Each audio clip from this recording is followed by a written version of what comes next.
Friends and students, today we are going to discuss about our unit number 1.3, the call of soil, a scent of rice. In the last period we have discussed about the icebreakers, huh? uh, web completing, then some of the things that we have discussed, then varieties of rice, rice varieties available at then we have completed some of the vegetable fruits and discussion with parents with their children childhood. Then lastly we have discussed about the conventional farming and organic farming. So today we are going to discuss about the historical background of the writer Venkateswaran or Venkat Iyer.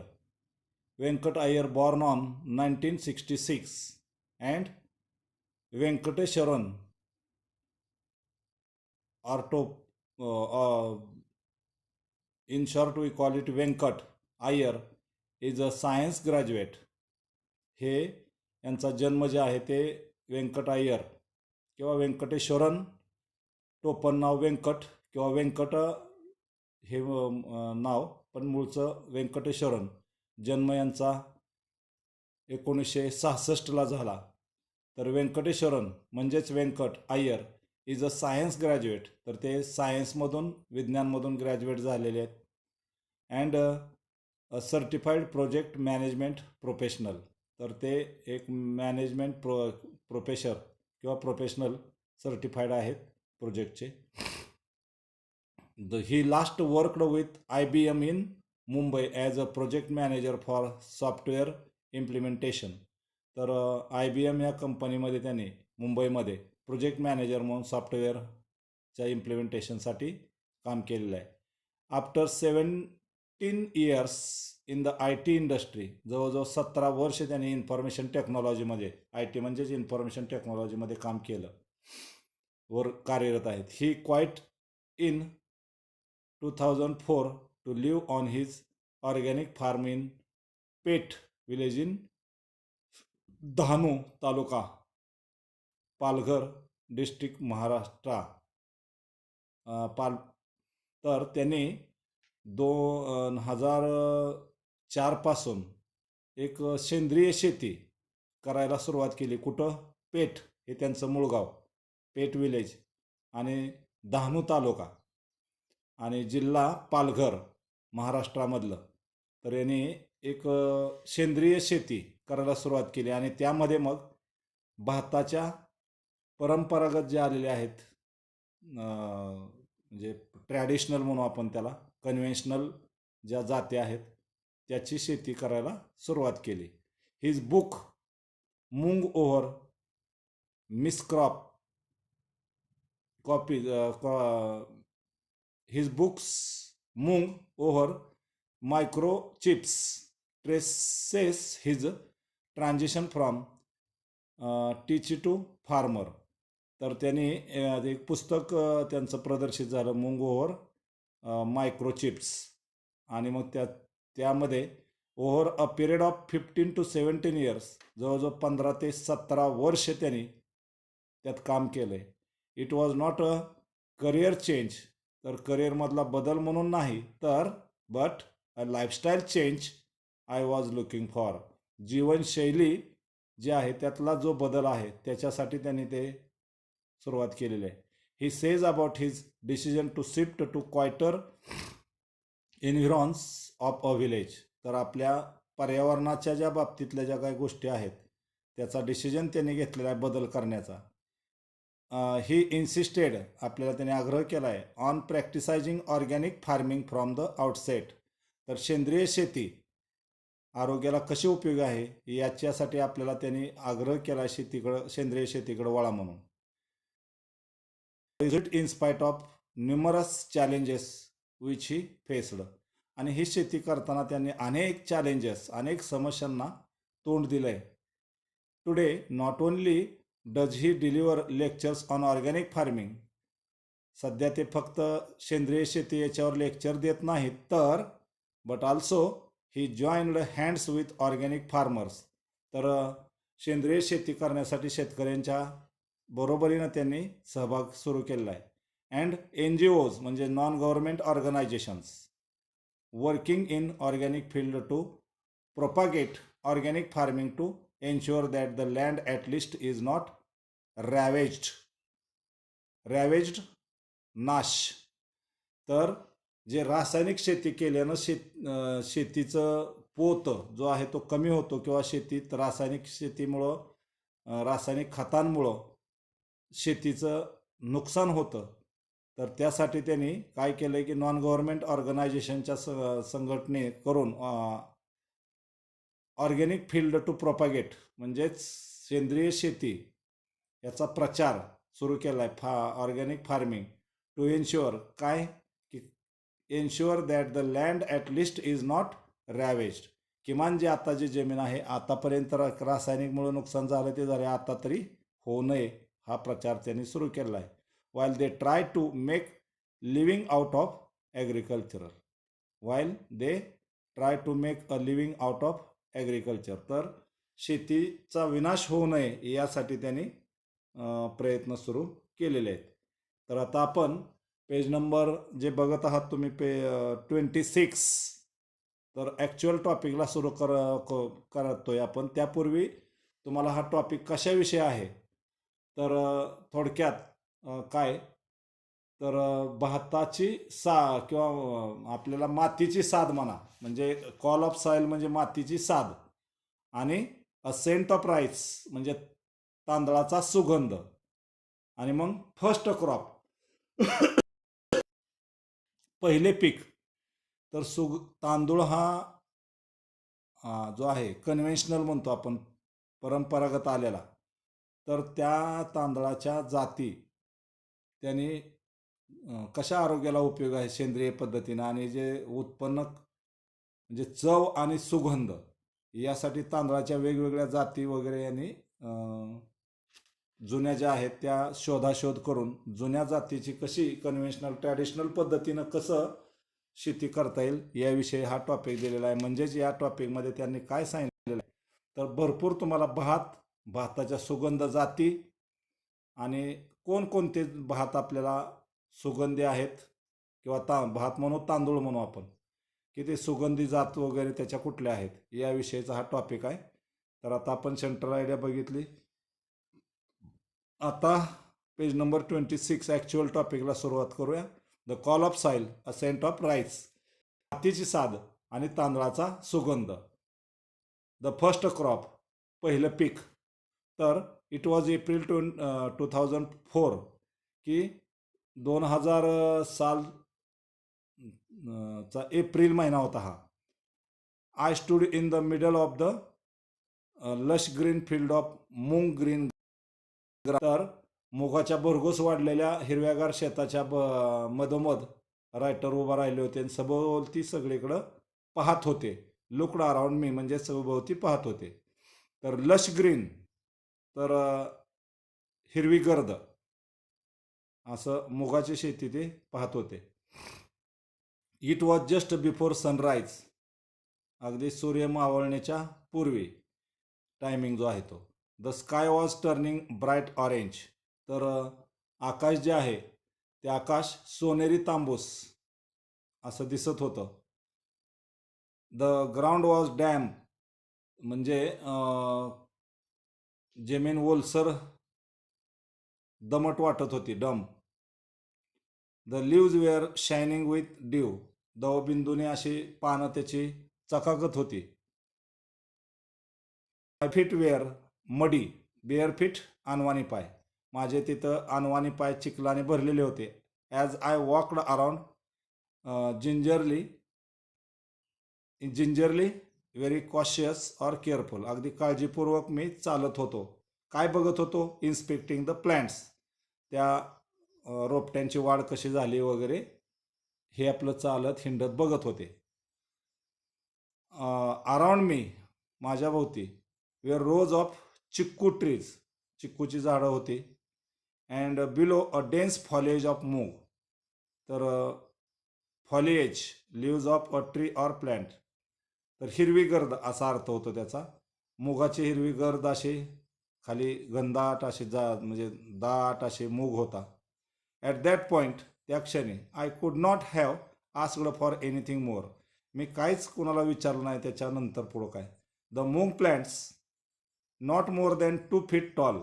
मुगाची जी रोपटे आहेत किंवा मुगाची मूग आपल्याला सगळ्यांना माहिती आहे, तर ती काय म्हणलंय, not more than 2 feet tall, 2 फुटापेक्षा मूग उंच नसतो.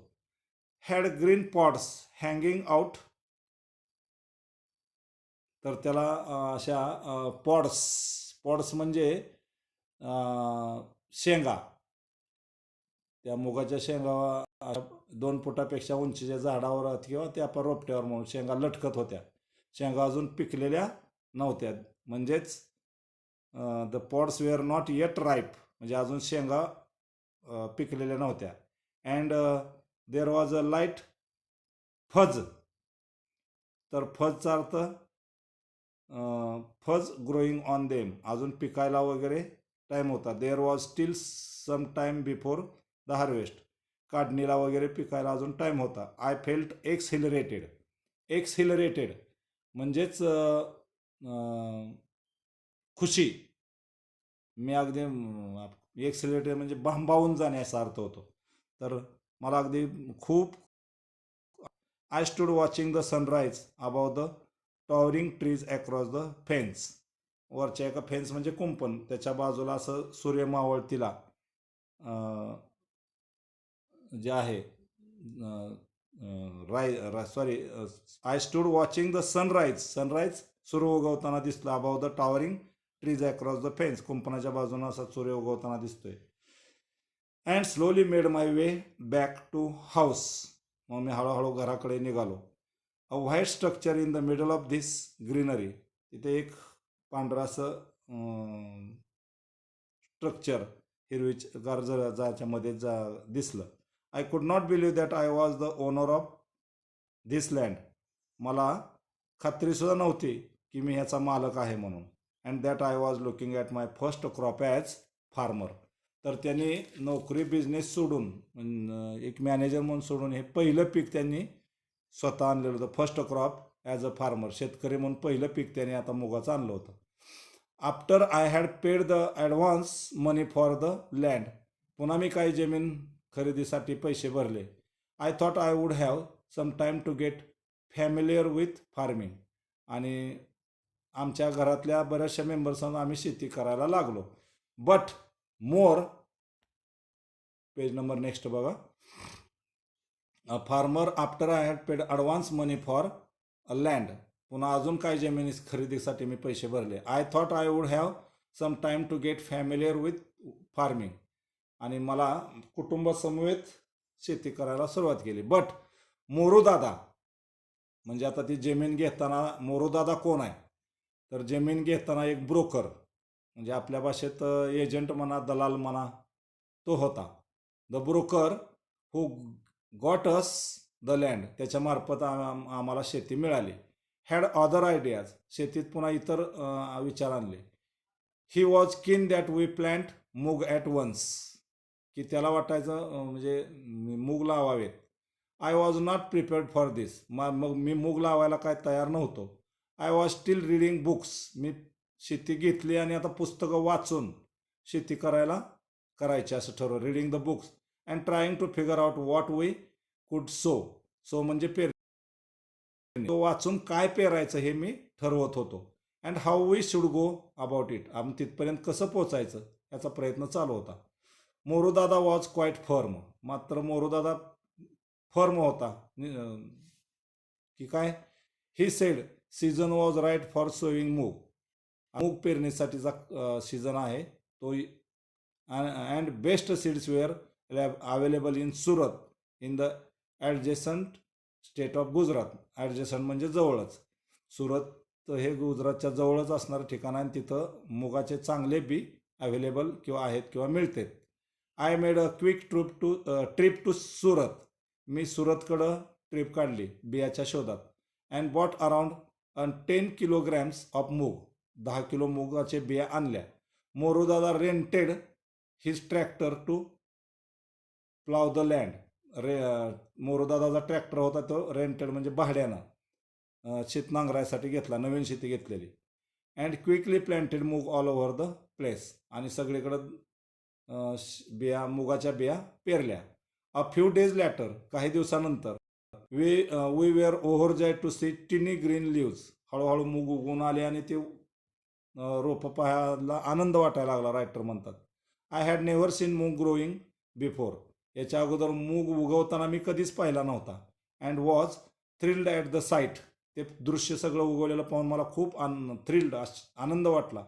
It was the same thrill I had felt as a young boy when I saw the first of the hibiscus I had प्लॅन्टेड Bloom at the railway quarters in Vile Parle in Mumbai. जसं विलेपार्लेला आम्ही जेव्हा राहत होतो तेव्हा जी रोपटी लावत होतो त्याच्याही पेक्षा आम्हाला आनंद आता झाला. I was grateful to have taken Moru's advice. आणि मोरू दादाचा सल्ला घेतल्यानंतर मला खूप ग्रेटफुल म्हणजे आनंद वाटला की त्या सल्ल्यानं आता मूग उगवले.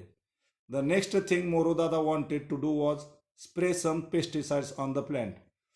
त्यानंतर मोरू दादाला असं वाटत होतं की त्याच्यावर काय पेस्टिसाइड्स म्हणजे कीटकनाशकं, बुरशीनाशक आपण म्हणतो ना, पेस्टिसाइड्स म्हणजे कीटकनाशक, तर मारावे असं त्यांनी सल्ला दिला. He claimed that it would give a higher yield. त्यांनी सांगितलं की असं केल्यानं उत्पन्न चांगलं वाढेल.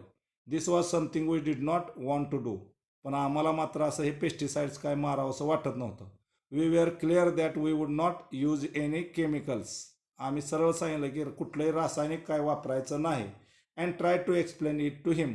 आणि त्याला ते आम्ही पटवून सांगायचा प्रयत्न मी केला. He reached as if we had suggested हॅराकिरी.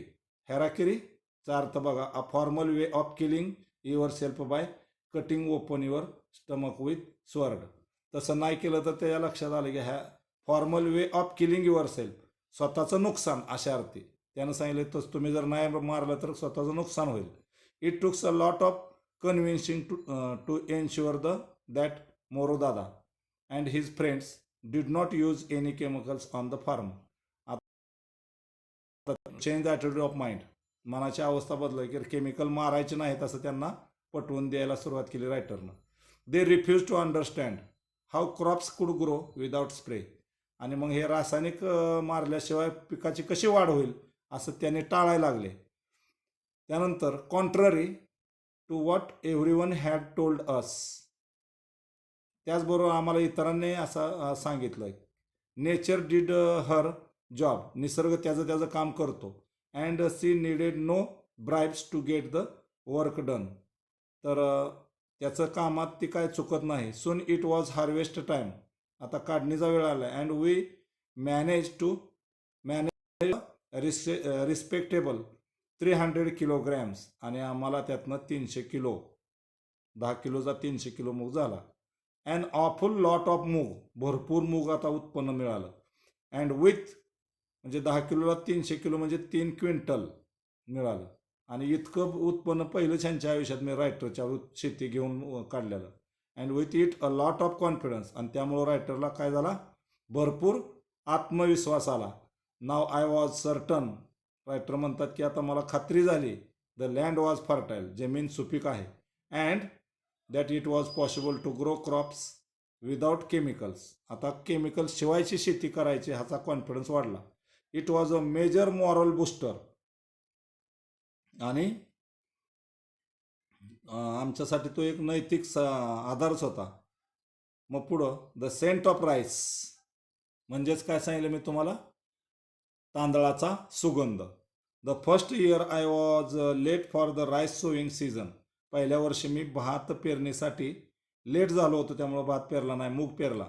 And had resort growing the GR4 variety that. पहिली भाताची व्हरायटी GR4 तांदळाची व्हरायटी ही वाढवायची असं डोक्यात प्लॅन त्यांच्या आला. तर आता आपण काय काय बघितलं तर लेखकाने जे आपले व्यंकट अय्यर आहेत. त्यांनी 2004ला मॅनेजरचं नोकरी सोडली आणि त्यांचं जे पेठगाव होतं डहाणू तालुक्यातलं, पालघर जिल्ह्यातलं, महाराष्ट्रातल्या, तिथून मुंबईमधून त्या मॅनेजर म्हणून होते ते सोडून दिलं आणि आपल्या गावी आले. शेती सुरू केली. सुगंधी भाताची शेती करायचं हे डोक्यात प्लॅन घेऊन. मग पहिलं पीक कुठलं पेरलं तर मुगाचं 10 किलो बियाण्यासाठी सुरतला गेले आणि शेती कुणाच्या मार्फत खरेदी केली, एजंट तिथला तर मोरोदादा. आणि मग शेती खरेदी केल्यावर त्याच्याच ट्रॅक्टरनं शेतीची मशागत केली मोरोदादाच्या. आणि मग सुरतवरून मग बी आणले 10 किलो बी आणून नंतर ती पेरणी केली. पीक चांगलं जोमात वाढलं, पण रासायनिक कुठलंही काय न देता शेतीचा पहिला प्रयोग त्याने इतरांना सांगून यशस्वी केला आणि 10 किलोपासून 3 क्विंटल मूग उत्पादन केलं. आणि त्यानंतर सेंट ऑफ राईस म्हणजेच सुगंधी तांदूळ याची शेती करायला ते निघालेले आहेत. पेज नंबर 27वर आपण आता आहोत. तर राहिलेला भाग आपण पुढच्या तासाला बघूयात. Till then we are going to stop here. Thank you. Okay.